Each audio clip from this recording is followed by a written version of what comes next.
Hindi tayo ng engine support at makalog ang ano.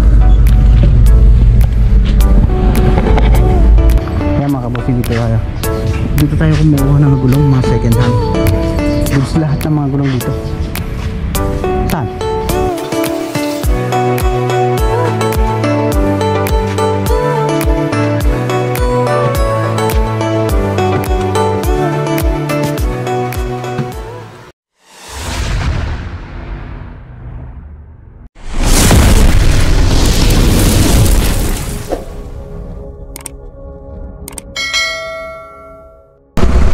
Hello mga kabossing, kumusta?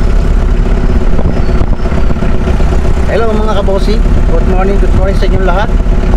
Ngayon po ay araw ng Huwebes at ayan, sana po ay hindi kayo magsawa na makita ko dito sa loob ng aking Bumblebee, ang aking old van na kung tawagin ko si Bumblebee. So magandang umaga sa inyong lahat mga kabossing. Sana po sa mga oras na ito ay nasa maayos kayong kalagayan at ligtas sa anumang kapahamakan mga kabossing. Tulad ng sinabi ko sa inyo, ngayon po ay mapapalimit yung ating vlog, yung ating video, dahil talagang hindi naman tayo talaga busy ngayon. So sana huwag kayong magsama sa panonood sa aking mga video. So ngayon po ay isasama ko uli kayo sa aking vlog, sa aking mga ilan. Wala akong masyadong trabaho ngayon mga kabossing, kaya ako nakakapag video. Kaya asahan nyo po na kung hindi man araw-araw ay makalwahan ay makakapag vlog tayo. So ngayon ay samahan nyo ako sa mga trabaho ko. Bali hindi naman talaga totally matindi yung trabaho ko ngayon. Talagang mga pangilan-bilan na traffic mga kabossing, oh. Ayan. So hindi ko ni-expect na ganito ka-traffic sa labasan namin. Baka may aksidente. Right mga kabossing, uli ay binabati ko po kayo ng isang maligayang Pasko, Merry Christmas. Sana po ay ngayong Paskong ito ay maging maligaya ang lahat sa atin, ang buong pamilya. At lagi ko pong dinadalangin na sana po ay nasa maayos tayong kalagayan, ligtas sa mga karamdaman, walang karamdaman ang buong pamilya. Yan po ang pinakamahalaga sa isang pamilya, yung tayo po ay walang karamdaman ng isang membro, kahit isang membro sa ating pamilya. Siyempre kahit na walang pera, basta may malulusog tayong pangatawan ay okay na po yan mga kabossing.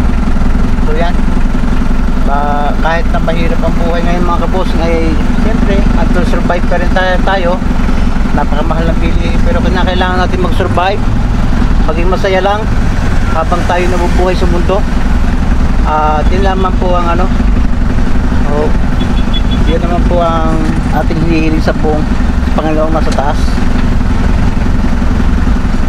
Traffic na sa tapat tayo mga kabossing ng San Miguel, parang kuhanan ngayon ng mga mga bonus. Oh my goodness mga kabossing, napaka-traffic pabalik. Bali may bibilin tayong pyesa ng ng isa kong sasakyan. Diyan po ay yung ayan, engine support. Bali nag-iingay po siya pag nakaandar para magalaw yung makina, kaya pina-check ko sa magagawa ko kay Mar ay sirado ang engine support, kaya pala makalog yung body niya pag nakaandar.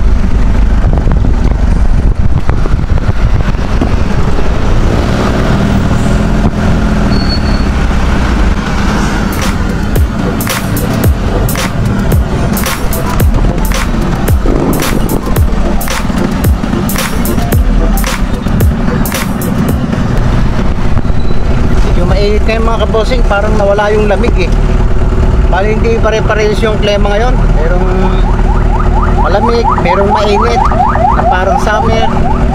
Talagang may epekto na to ng mga climate change. Nasa panahong ito mga kabossing, sa mga nakakaraan ay talagang malamig dahil month of December, Pasko. Pero ngayon naiiba na, talagang naiiba na yung klima talaga.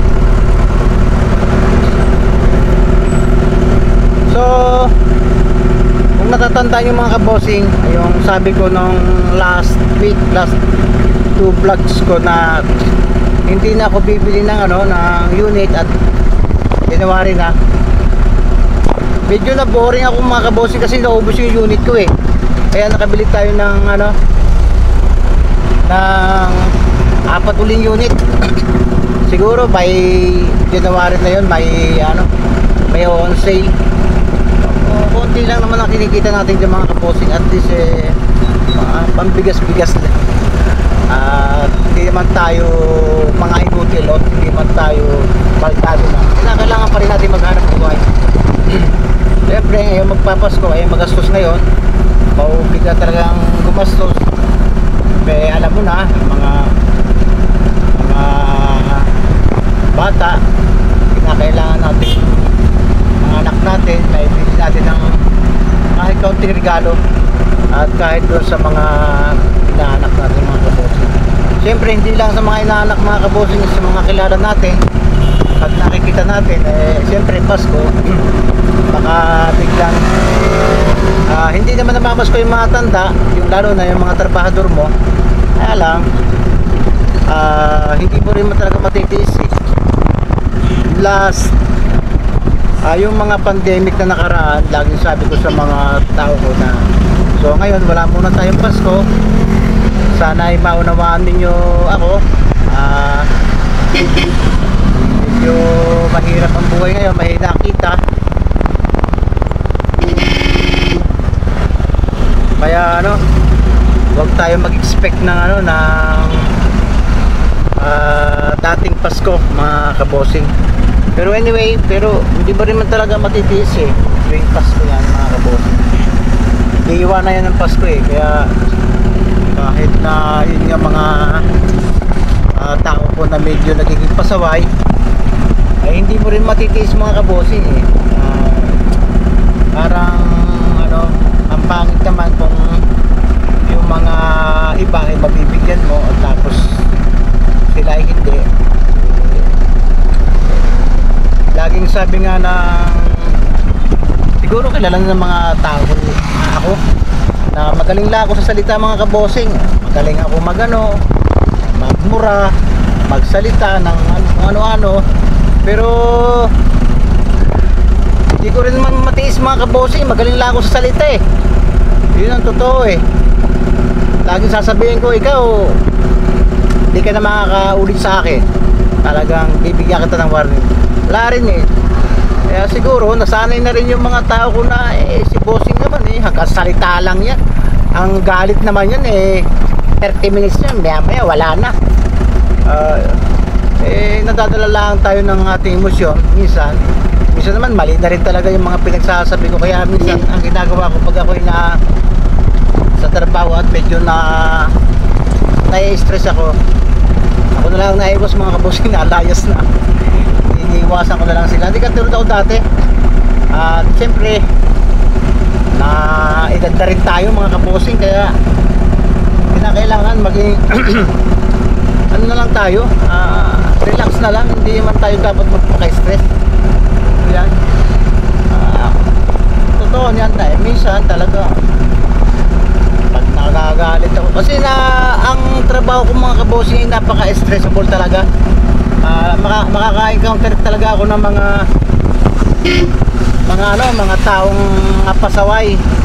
So hindi yan pa makukontento sa isang beses, dalawang beses, napapatatluhan pa ako. Kaya totoo ako maging masungit. Pero pag nasa labas naman ako ng trabaho at wala naman kami sa trabaho, wala, para din akong ordinaryong mga tropa. Wala ring meaning parang wala ring kakwenta-kwentang tao, para mga tambay din lang mga kabosing. Ayan, natutuwa lang ako doon sa mga tao masisipag at talagang tamad. Inis ako sa mga tao tamad, yung pag tinuturuan ko na ng tamang paraan, wala, hindi tumatalab. So wala naman tayo magagawa kung talagang hindi naman sila susunod. Ayan. Kasi mga kabosing, ang yung layunin ko sana sa mga tao ko, yung mga katrabaho sa akin, ay mga makaipon, hindi yung tatanda na sila ng wala, trabaho na lang ng trabaho hanggang sa sila ay mapagod. Lagi ko sinasabi na pagdaanan ninyo yung inyong sarili pagdating ng mahina na ang katawan nyo. Huwag kayong aasa sa mga anak ninyo na pagdating ng araw sila yung gagabay sa inyo, kasi hindi pare-parehas mga kabosing ang ugaling ng mga anak. Mayroong mga anak na na talagang minamahalan ka nila at nakikita nila paghihirap ng mga magulang nila nung sila yung mga bata at nag-aaral. Ngayon may mga ganon, at meron mga bata na talagang nakikita nila yung paghihirap ng kanilang mga magulang, yung pagsisikap para sila makapag-aral, para sila mabuhay, para kumain 3 beses isang araw. May mga driver ako mga kabosing na talagang sobrang hirap ng buhay ng araw. Talagang makita mo na paggarahe sa aking makita mo ang problema nila yung malalaki. Nag-aaway ang mag-asawa dahil sa kulang ang pang-tuition, ang mga pangkain nila pang araw-araw. So nakikita ko, pero tulad ng sinabi ko sa inyo, medyo matagal na ako yung iba kong mga driver, may mga anak na napag-aral nila. Ang sasarap na mga buhay mga kabosing parang yung ibang anak nila hindi nag-aasawa talaga agad, talagang tinutulungan sila. Although talaga namang hindi responsibilidad ng mga anak ang magulang, pero sana yung mga anak ay maalala nila yung paghihirap ng kanilang mga magulang nung sila ay mga bata pa.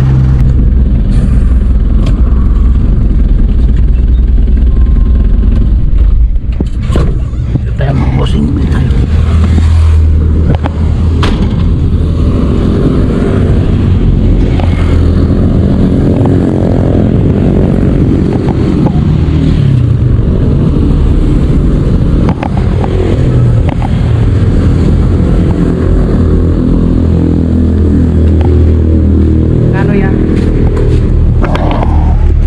Walang kaliwat kanan to? Wala, ang mo lang yan. Kano to? 550. Isa lang? Wala siyang kaliwat kanan. Urban talaga? Urban, kaso yung makina parang may turbo baka di turbo lang. Oo. Pero pati engine support urban Oo. Ayaw ka po.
kasi na nung mawala sila ay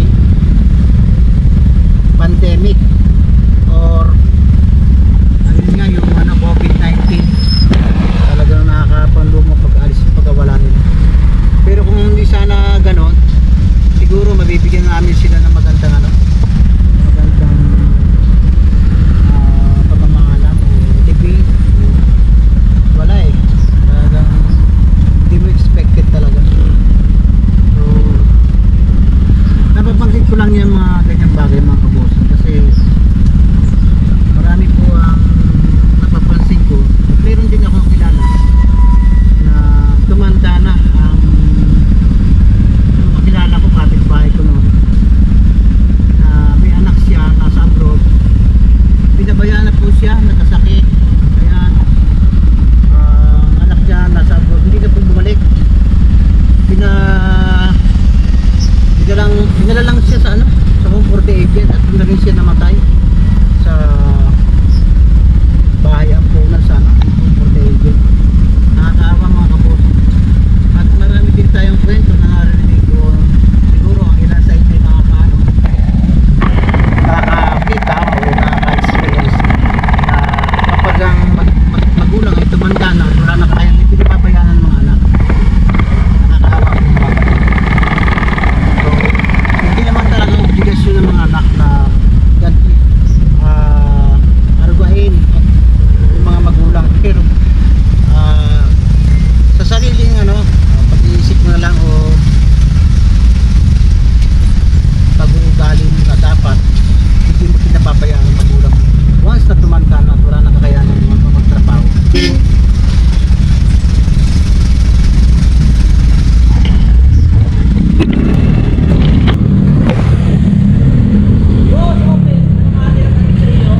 Ha? Yung dati? Ha? Ay, tatay wala. Kuha ko ng dalawa. Vlogger, nag-vlog ka boss ha? Okay. Ha? Tingnan sa mga puto. Bitaw doon? Wala akong 700. Di kahit yung dati kong binibili. Yung Yokohama na Oo, ayun o. Dami yan. Doon lang ako pipili, mas maganda doon. Ha? Kahit dalawa?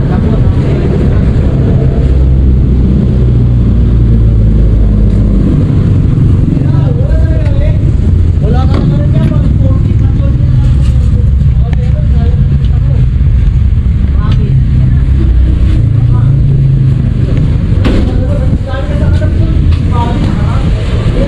Patay sa kabilang mga kabosing sa bodega.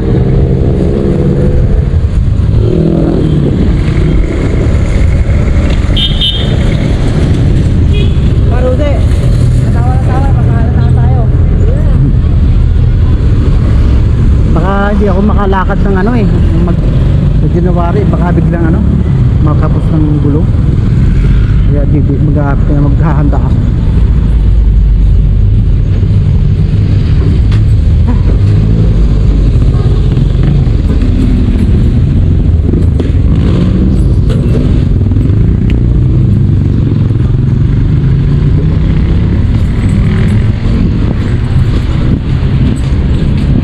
Marami pa yun nandyan. Yung Yokohamang yun. Oo.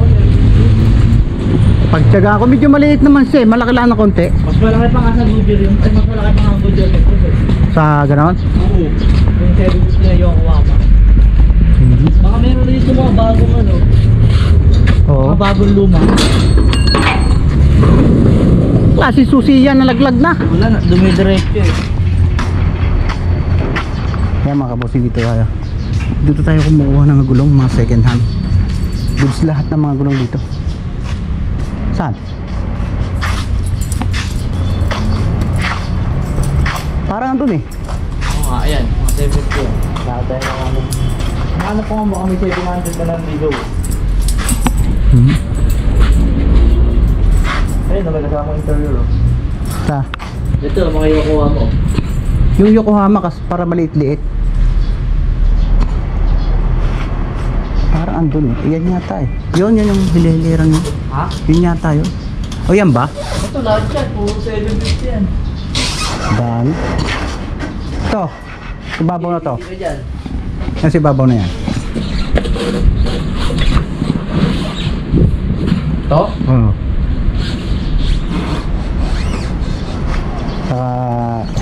Yan, sunod na yan. Yung inukitan na gitna, no? Talang to, ayan. Tatlo ginuwitan dyan. Tatlo. Yung dalawa lang. Yan, gitna lang yan. Binuhay lang yan. Binuhay niya. Ano ba kailangan ko, bossing? Dalawa. Yan. Isa pa? Oh, yung dalawang Gilid lang. oh.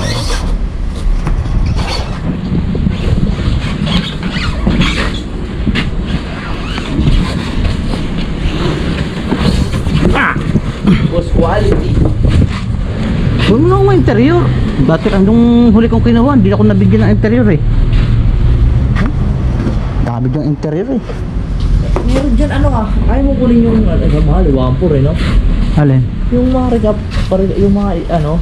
Ay, yung hindi na marirecap? Oo. Ayoko na. Ayaw mo na? May isang bumigay sa nakuha ko.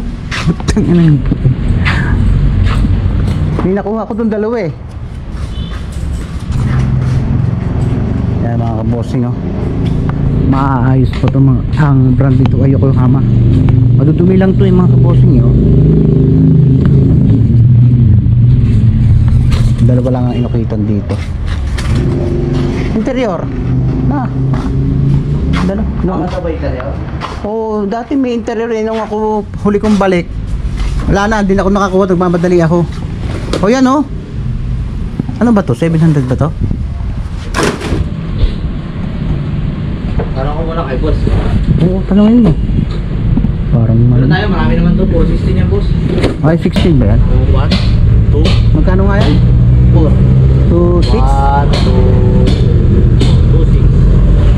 Tapos mag-diet lang. 2, 6. Yosi pala. Oh, salamat boss. Salamat. Thank you. Yan mga bossing. Dito tayo. Nakabili na tayo ng ano? Gulong. Ano? Ayan mga kabossing, nag-gas muna tayo at medyo mahaba-haba na yung titap natin. Para hindi pwedeng takbo lang ng takbo ng walang diesel to.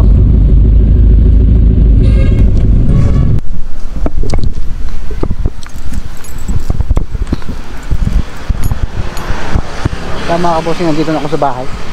At grabing traffic yung inabot ko. Tingnan natin yung ginagawa dito. Tuloy na natin lilinisin tong ating bahay na. May magagawa pa kayang paraan dito para malinis to? Maitapo na yung ibang to na?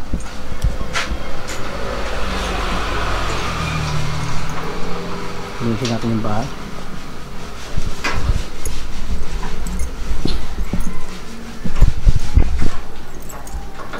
Dumi.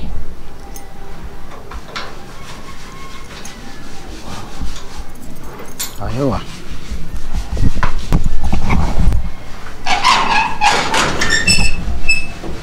Dumi oh.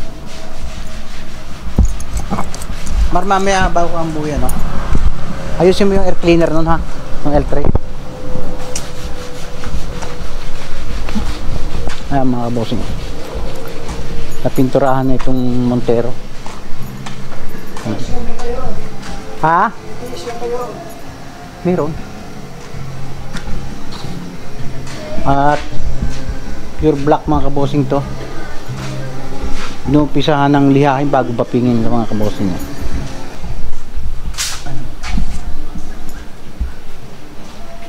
Pero ano yan? Liham buo. At itong Montero mo itong mga kabosing ngayon oh. Binabala kong ipalinis ang EGR dahil naka-stack to at luma na. Palilinis natin para medyo palag yung makina eh.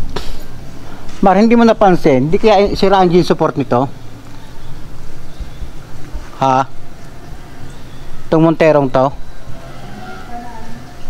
Sisilip-silipin mo rin niya. Baka isa pa rin yan. Git. At ito mga kabosing ay lilinisin ko bago magbagong taon o bago magpasko.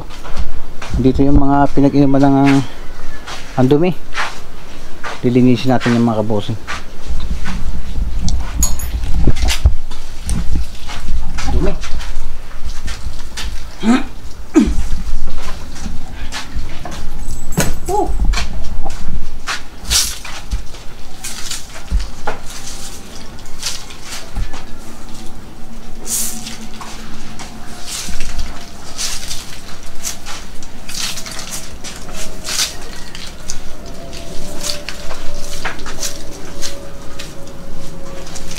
Ito nga pala mga kabosing, ano, balak kong ipa-tiles ngayong January itong labas na to dahil napakadumihin. Patatiles ko to, konti na lang to eh, siguro parang pinakwenta ko mga 30 pieces na 60 by 60. Nga to, umanak ito para malinis nila. Nga mga kabosing, dito naman tayo sa bahay ko na maliit, na dito sa may garahe, at nakita ko naman ang napakaalikabok na ano. Linisin natin saglit kahit medyo pagod tayo mga kabosing. Diri ano na to, na punasan ko na ng basahan to, tutuloy na lang natin mga kabosing.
Yan, iba-iba mga kabosing, napakadumi talaga, nakakairita.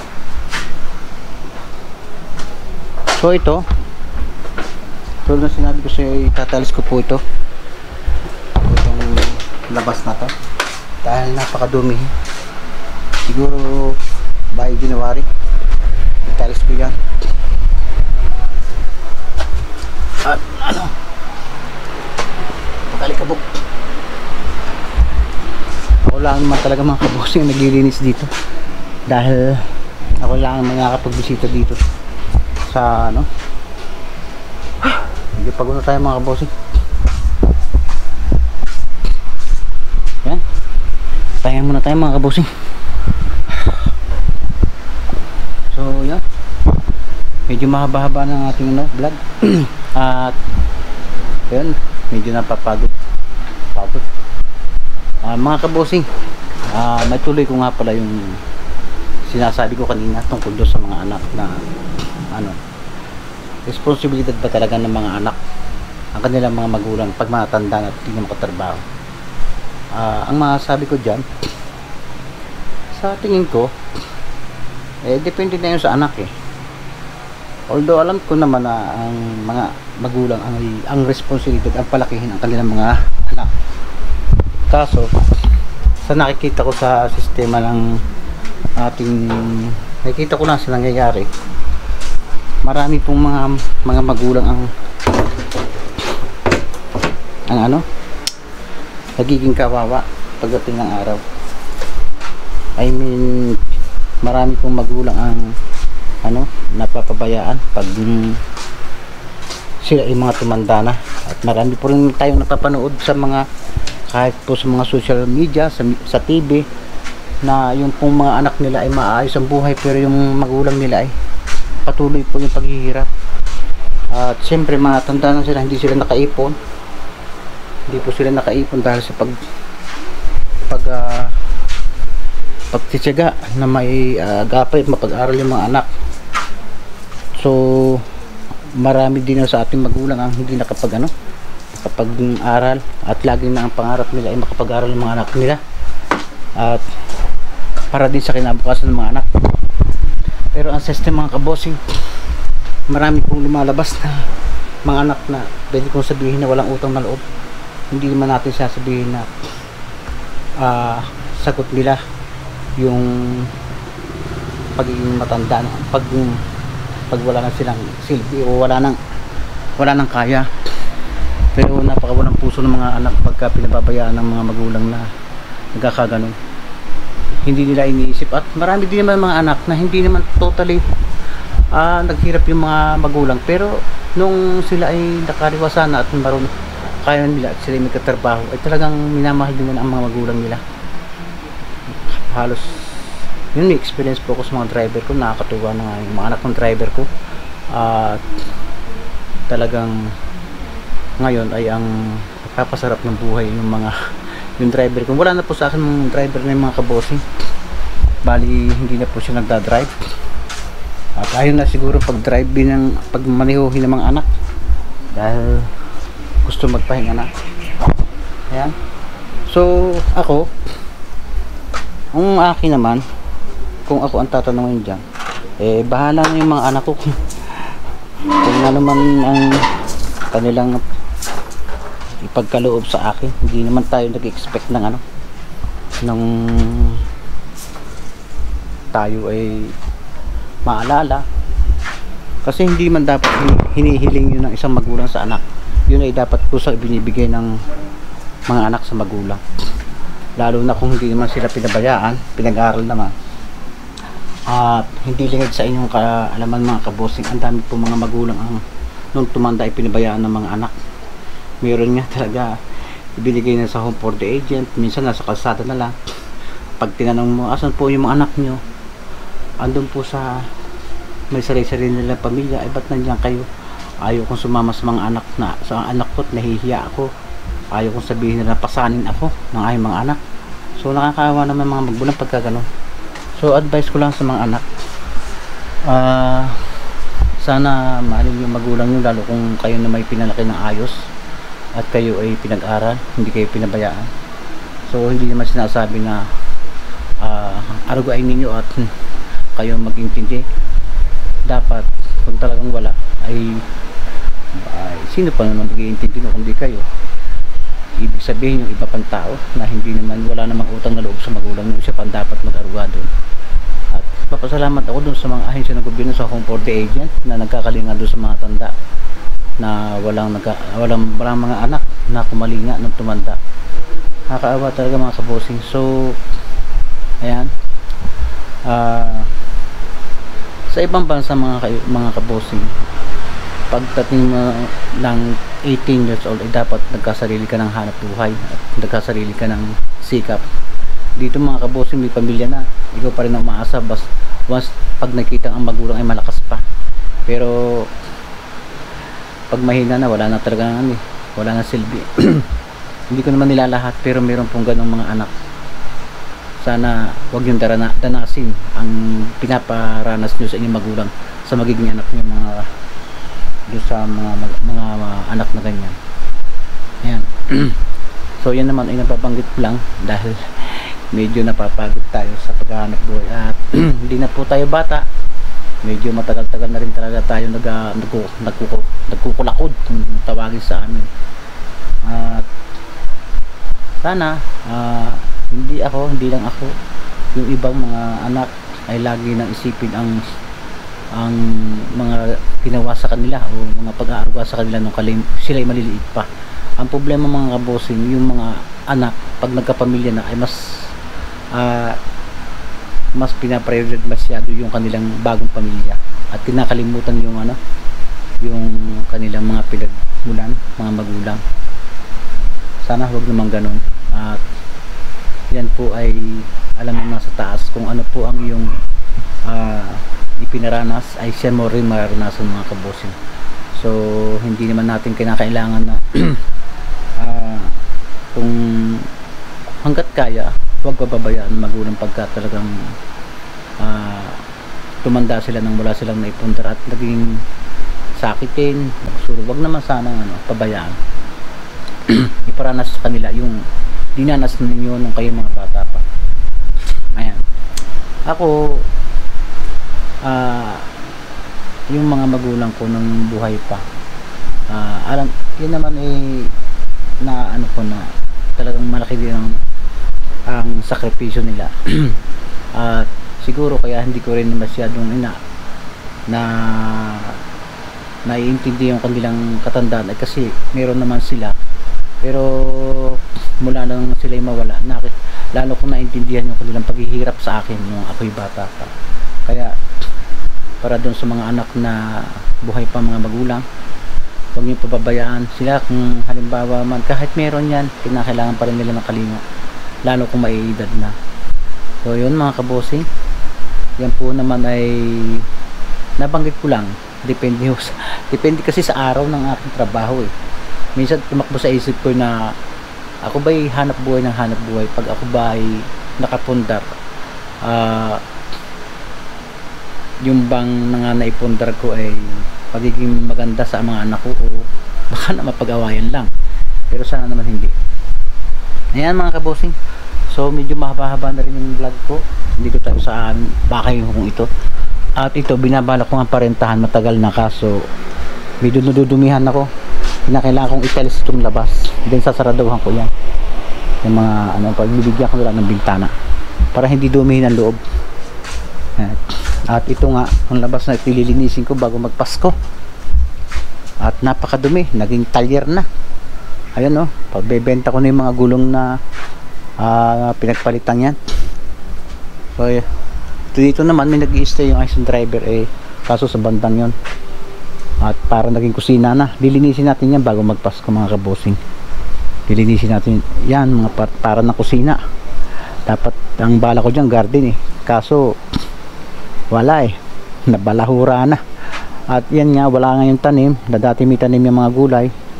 Medyo tinamad talaga ako magtanim mga kabosing ng gulay dahil yung experience ko na hindi ako makabuhay ng halaman. Ayan mga kabosing, at medyo mahaba na rin yung vlog ko. Sana ay sinamahan nyo ako hanggang huli, at lagi kong uulitin, sana sa nalapit na Pasko ay naging masaya tayong lahat, at wala pong may karamdaman sa lahat ng miyembro ng ating pamilya. Merry Christmas sa inyong lahat, at siyempre Happy New Year na sa darating na 2025. Sana po ay kayo maging masagana at maligayang ngayong darating na taon. So ayan, until next video na mga kabosing, bye bye.